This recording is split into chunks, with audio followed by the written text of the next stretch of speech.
Buenos días, buenas tardes, buenas noches, buenas lo que correspondiera. Bueno, hoy vamos a seguir con el eje de Historia Mundial de cuarto año.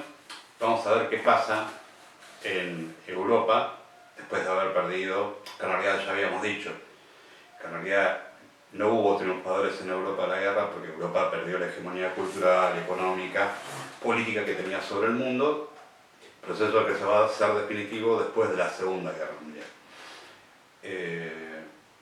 La guerra va a traer una crisis. Y hay dos países en donde la guerra trae una crisis muy grave.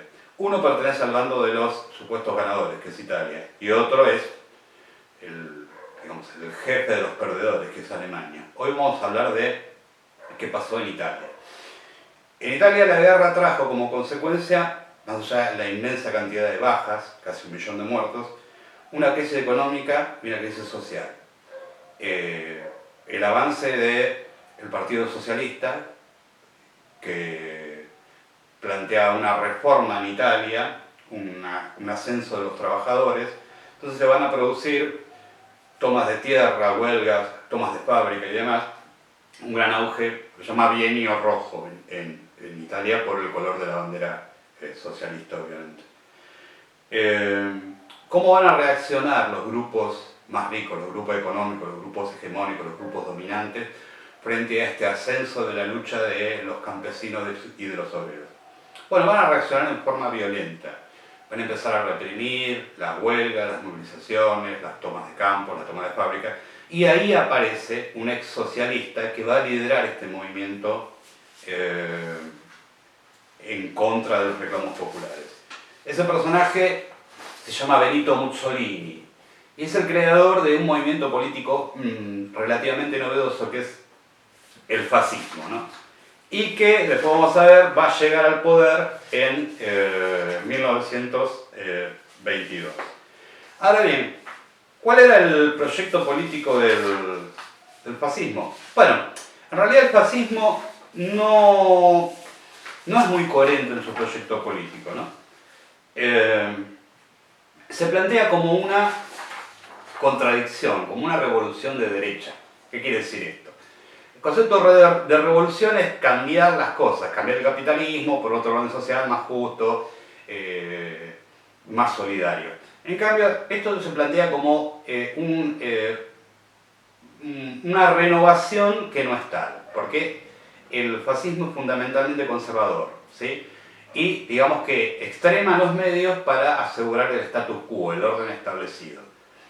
Y lo que tiene el fascismo nuevo que crea Benito Mussolini es esta idea de doble frente de la acción política. Una acción política que tiene que ver con presentarse a las elecciones para tomar poder en el sistema representativo, y lo otro, recurrir a la violencia política sistemática.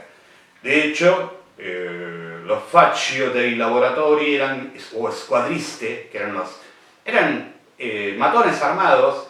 Después se van a sofisticar un poquito más, porque esos matones armados se van a uniformar, van a elegir insignias y demás, para dedicarse a la acción violenta contra los obreros, contra los campesinos, fundamentalmente socialistas, luego comunistas. O sea, el fascismo no tiene un proyecto político claro, se define más por lo que niega que por lo que afirma. O sea, es antidemocrático, es antisocialista, es anticomunista, es antiliberal en el sentido de que propone que el Estado tiene que intervenir en la vida cotidiana. O sea, después va a haber el concepto de totalitarismo, es decir, no hay libertades individuales, ¿sí? Esos derechos civiles de la legislación liberal también son abolidos en el orden fascista. Y lo que hay también es un ultranacionalismo que va a derivar en el belicismo. ¿Qué quiere decir esto?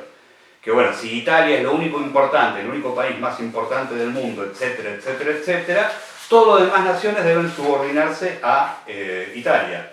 Por lo tanto, ¿sí?, lo que tiene que haber es la preeminencia de Italia por el resto de todas las demás naciones. Y otros elementos novedosos de la dictadura fascista, que no es una dictadura fascista tradicional, es este punto. El fascismo al contrario de las dictaduras tradicionales que no quiere gente en la calle, que no quiere gente que se movilice y demás, sino gente que acate y obedezca y no tome las calles, el fascismo apela a la movilización de masas. O sea, no solamente tenés que estar, no tenés que criticar al sistema dictatorial fascista, sino que tenés que mostrar públicamente que lo apoyás. Entonces, empieza la política de masas, de la manipulación de las masas, en base al culto al líder carismático, al líder que es que tiene un gran poder de convocatoria, que es, entre comillas, simpático, que encarna el espíritu de la nación, o sea, que es infalible también, porque como un conductor es infalible, no, es incuestionable. Que este caso es Benito Mussolini, en el caso de Alemania va a ser Adolf Hitler. Benito Mussolini es el duque, el líder carismático, el caudillo en Alemania va a ser el Führer, ¿sí? Y lo que caracteriza tanto al nazismo como al fascismo son las grandes concentraciones de masa.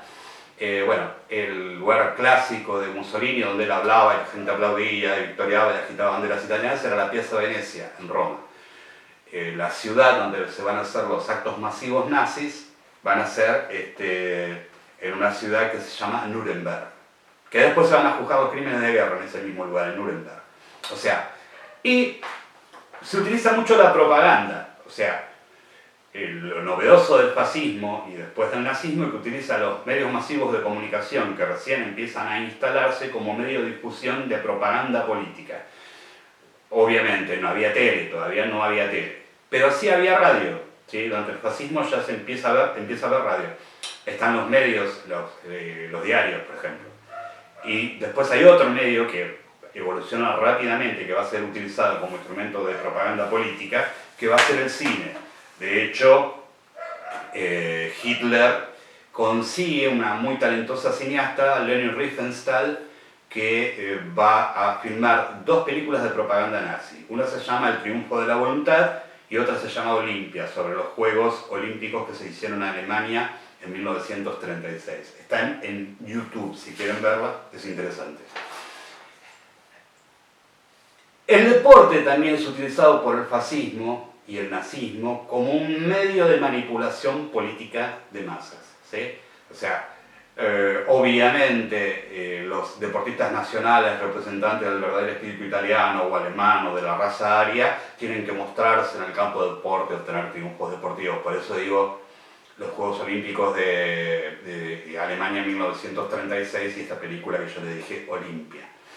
Y otro elemento novedoso es que van a recurrir sistemáticamente a manipular a la juventud. O sea, se busca que el ciudadano italiano o alemán, desde muy chiquitito, ¿sí? Desde la primaria inclusive, elabore una conciencia adicta al régimen, ¿sí? O sea, se manipulan todos los niveles educativos, la primaria, la secundaria, la universidad, para que todos tengan el convencimiento de que están en el mejor estado de cosas posibles y tienen el mejor líder posible porque es el que encarna el espíritu de la nación, ¿sí? Esos son los rasgos del fascismo. Vamos a ver qué consecuencias tuvieron, pero eso va a ser en otra clase. Adiós.